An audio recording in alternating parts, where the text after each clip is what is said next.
আমি যে প্রদীপকে ভালোবাসতাম সে মরে গেছে। বিলেত থেকে ভালোবাসা সে নতুন অর্থ শিখে এসেছে। সেবার নাম করে যার ঘরে সারা রাত কাটিয়েছ, তোমার সেই আদরের বড় বৌদি। তুমি যদি মেয়ে না একটা ছেলে হতে, তোমার এই মুখ আমি ভেঙে গুড়িয়ে দিতাম। তোমার মতো সাহেবরা কেউ টিফিন নিয়ে যায় না। তুমি শুধু আমাকে খাটাবার জন্য রোজ রোজ রুটি তরকারি করাও।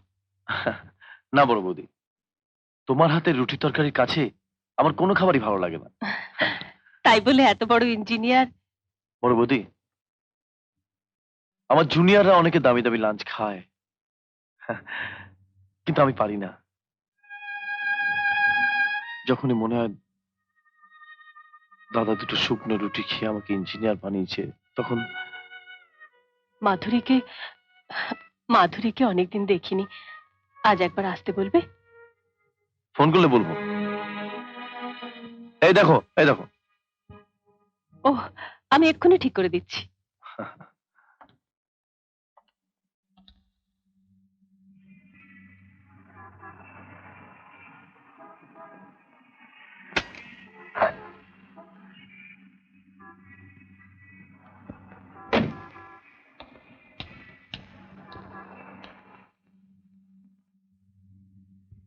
ও কি জামা পরে ফেলেছো?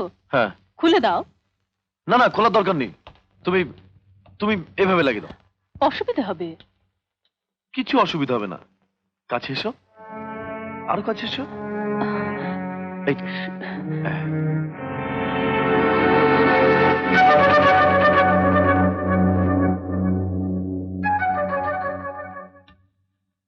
কে হলো তো?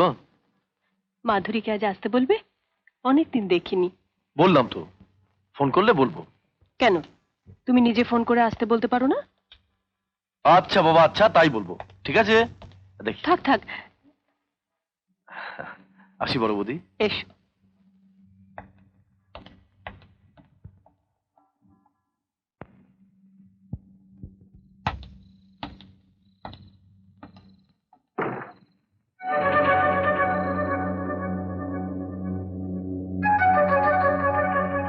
বেরিয়ে গেল। স্বামীর দিব্যি দিয়ে আমি তোমাকে মিথ্যে কথা বলিনি মাধুরী। আমি তো দিন রাত দেখছি, তাই তোমাকে না বলে পারিনি। এখন বুঝি নিজের গায়ের গয়না বিক্রি করে দেওরকে টাকা পাঠানোর স্বার্থটা কতখানি ছিল।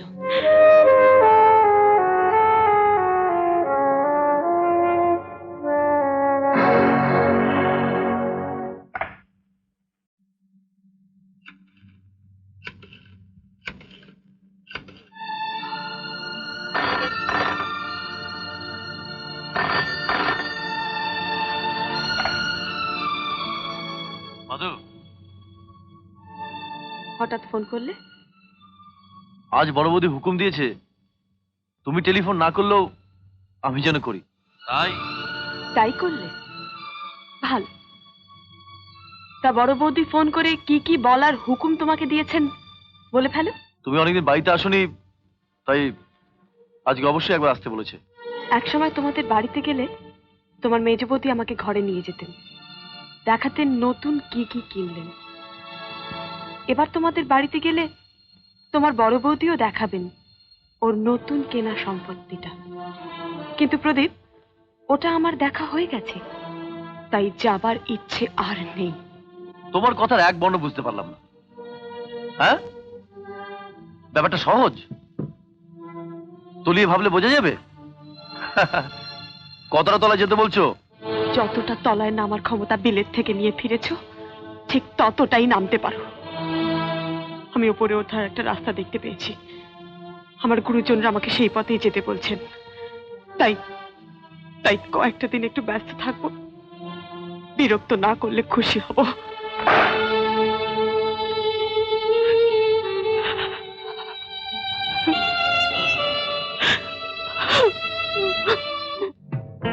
কি খুশি তো? হ্যাঁ মেজ বৌদি, আর কদিন তুমি এভাবে চালিয়ে যাও, তাহলে দেখবে মাধুরীকে পেতে আমার কোনো অসুবিধা হবে না।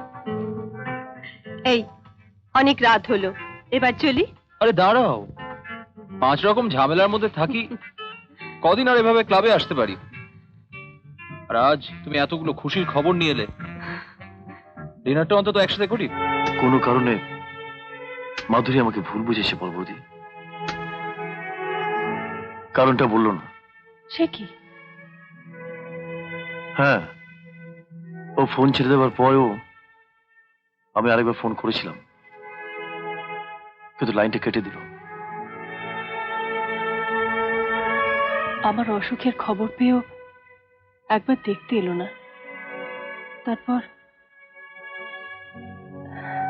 তবে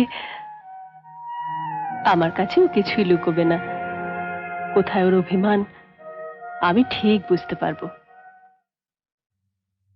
আমাকে বুঝতে অসুবিধা হচ্ছে? সত্যি বলছি মাধু, তোমার হেয়ালি করা কথা আমি কিছুই বুঝতে পারছি না। কথায় তো মানুষকে চেনা যায় না, চিনতে গেলে লাগে দুটো চোখ। যে চোখ দিয়ে এতদিন আমাকে চিনতে পেরেছো, সেই চোখ দুটো বন্ধ করে আমাকে চিনবে কি করে বর্দি? কি করে বুঝবে? আবার সেই হেয়ালি? বর্দি, আমি যে প্রদীপকে ভালোবাসতাম সে মরে গেছে। মাধু! বিলেত থেকে ভালোবাসা সে নতুন অর্থ শিখে এসেছে, তাই আমার এক বুক ভালোবাসাকে আমার চাইতে সুন্দরীর জন্য ভুলে যেতে পেরেছে।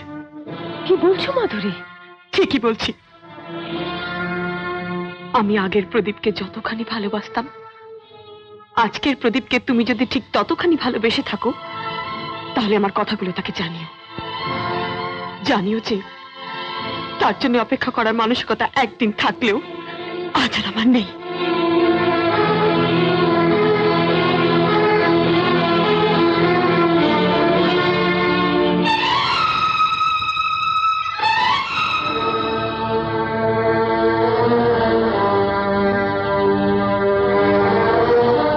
ওর কথা শুনে মনে হলো এ যেন সেই মাধুরী নয়, অন্য কেউ।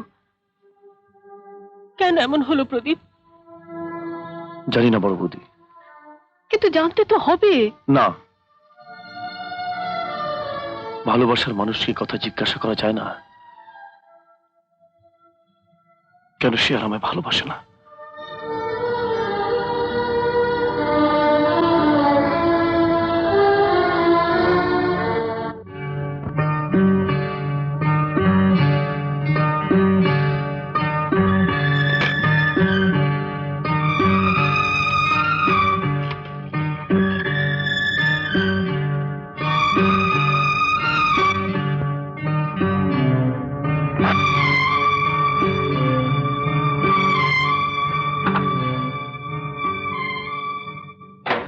হ্যাঁ, বাড়ি যাবেন না স্যার?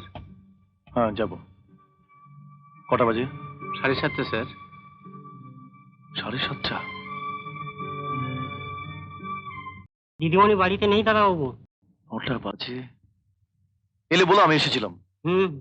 বলবো।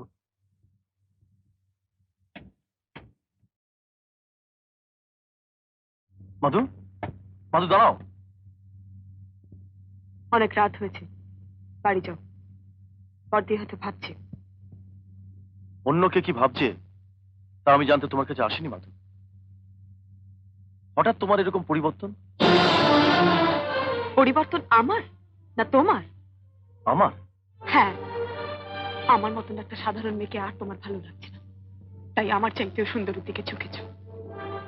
এই কথাটা তুমি বড় বৌদিকে বলেছো? হ্যাঁ বলেছি, কারণ তিনি হয়তো মানেটা বুঝবেন। তা আমি তো কিছুই বুঝতে পারছি না। বুঝতে পারছো না? না, কারণ তুমি ছাড়া আমার জীবনে কোনো মেয়ে কোনোদিন আসেনি, আসবেও না। সে তো প্রকাশ্যে, আর গোপনে? গোপনে? যে সম্পর্ক সকলের চোখের আড়ালে গড়ে ওঠে তাকে অবশ্য আড়ালে লুকিয়ে রাখতে হয়। তুমি কি বলতে চাইছো পরিষ্কার করে বলো মাধু। দিন রাত যার ভাবনায় ডুবে থাকো তার নামটা আমাকে পরিষ্কার করে বলতে বলছো? কার কথা বলছো মাধু? সেবার নাম করে যার ঘরে সারা রাত কাটিয়েছ, তোমার সেই আদরের বড় বৌদি। তুমি যদি মেয়ে না হয়ে একটা ছেলে হতে, তোমার এই মুখ আমি ভেঙে গুড়িয়ে দিতাম। তোমার এই নোংরা কথা বলার সাহস আমি চিরকালের মতো শেষ করে দিতাম। আমার ওই চোখ দুটোর দিকে তাকিয়ে ভাবতে ঘেন্না করতে যে তোমার মতন মেয়েকে আমি এতদিন ভালোবেসেছি, তোমার কথা ভেবে কষ্ট পেয়েছি। ছি মাধু, ছি। আমার বড় বৌদি স্বর্গের দেবী, তোমার মতো নরকের মন নিয়ে তার বিচার করতে চেও না। পারবে না মাধু, পারবে না, সে ক্ষমতা তোমার নেই।